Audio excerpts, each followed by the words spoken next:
beautiful people. Today I thought it would be fun to do something a bit different. Today we will be creating a hypothetical video game based on artwork from art history. I will be using 5 pieces of artwork to represent the 5 aspects of the game. These will mainly be concept sketches, so they won't be fully rendered.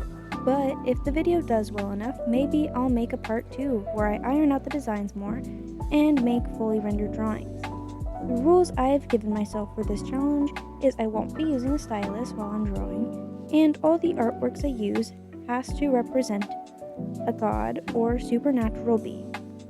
Okay, well, why don't we get started? Let's start with the game's protagonist.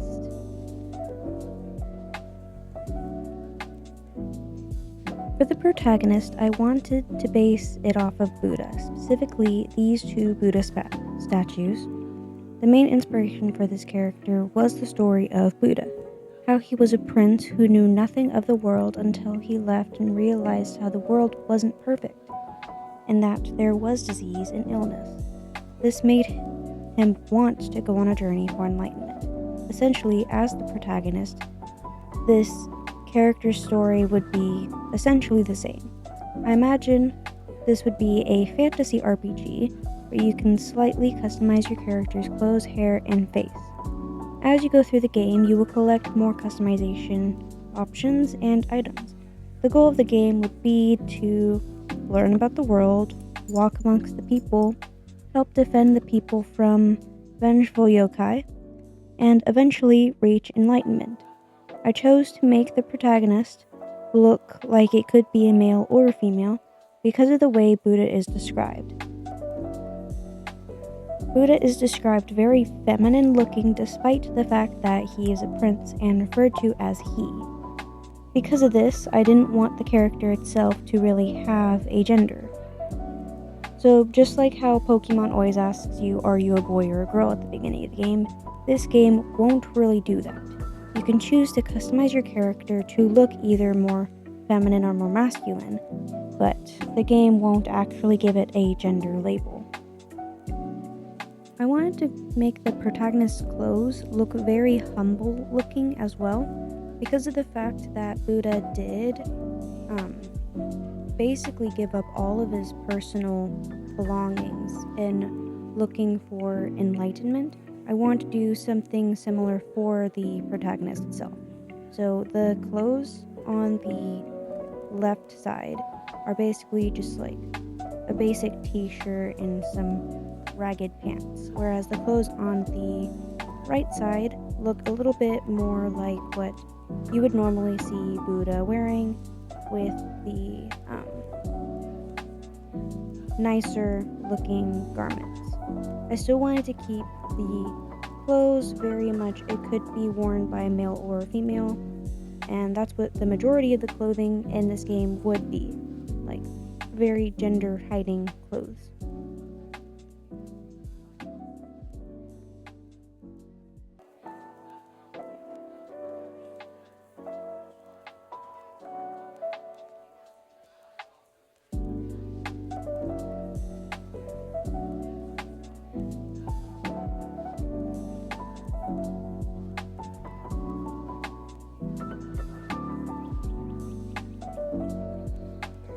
And this is it for our Buddha-inspired protagonist.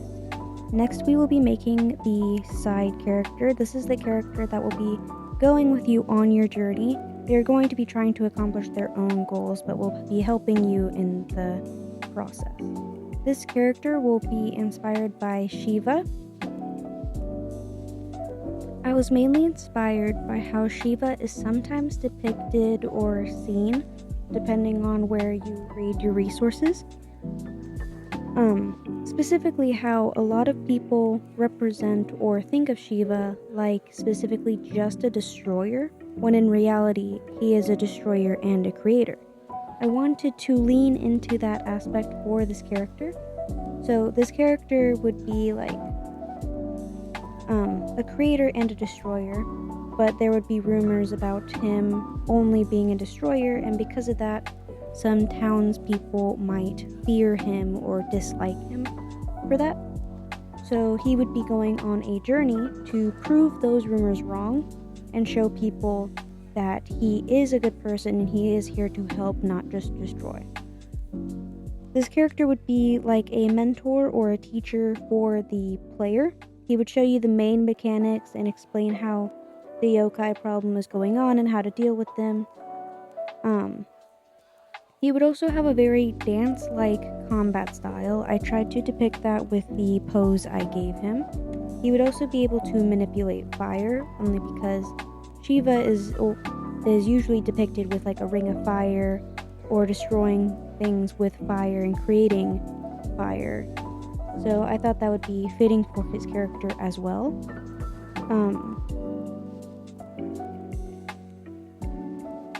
I chose to depict him with long flowing hair as well, because that's what is depicted in the artwork, and I wanted to keep him as similar to the artwork as possible.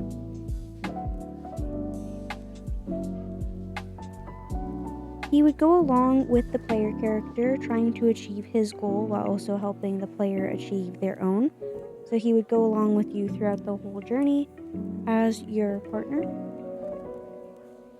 I gave him 3 poses, but ultimately just decided to stick with the one pose I was drawing just to keep it simple.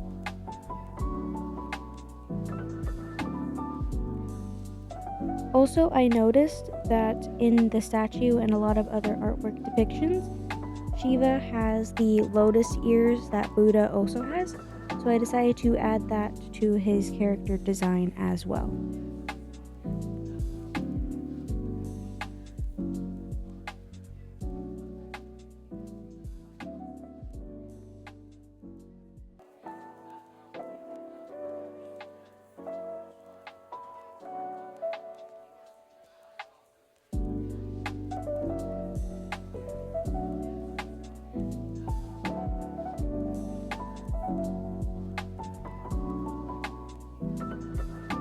Okay, that is it for our Shiva-inspired side character.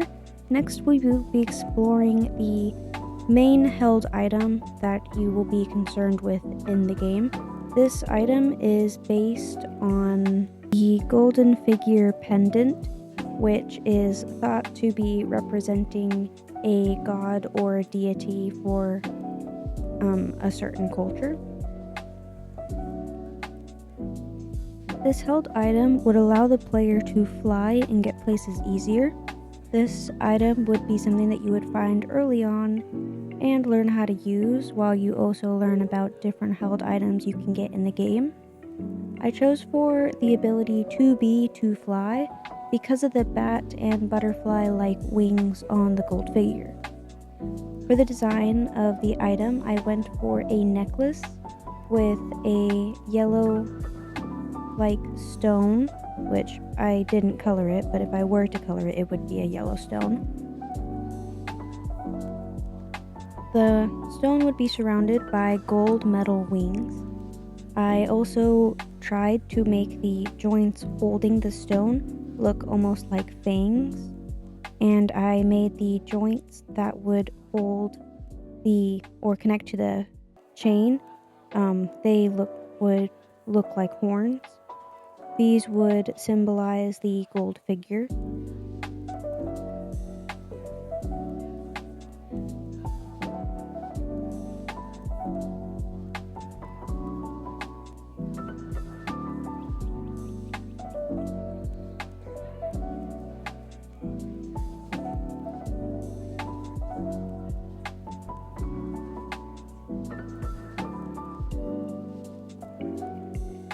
Next, we will be making the main antagonist of this game.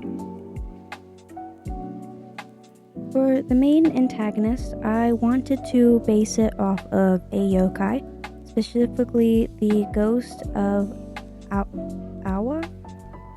I hope I'm saying that right. But I was mainly inspired by her story and how she became a very vengeful yokai because of what her husband did. Because of her husband, her child ended up dying and she ended up becoming very ugly. And because of this, she confronted her husband and wanted to show him what he did. A lot of depictions of of this story shows a very violent ending because of it. So I wanted all that to kind of represent the main antagonist whose goal is to take revenge on all the people who kind of like mistreated all the other people that have died, which in a way you would think more of like, oh, that's an anti-hero. But in her case, she would probably go to the extreme where any little thing would be considered a misdeed, even if it wasn't actually completely evil, and that her crave for revenge would drive her to these extremes. I designed her in a kimono-like outfit that almost looks like it's falling off of her, because if you look at a lot of depictions of her, she is shown in a ragged-looking kimono and with hair over her face because she's like been unkept. So I kind of wanted to depict that in my design. I'm very happy with how this design turned out, and this is it for the antagonist. Next, we will be doing the one of the main locations, which I was inspired by the Asakate mask for this. This was actually my very first idea whenever I was thinking of what I wanted to do. My first idea was the Asakate mask and all the eyes that I kind of thought of. Because in one of the lectures I viewed, it was talked about how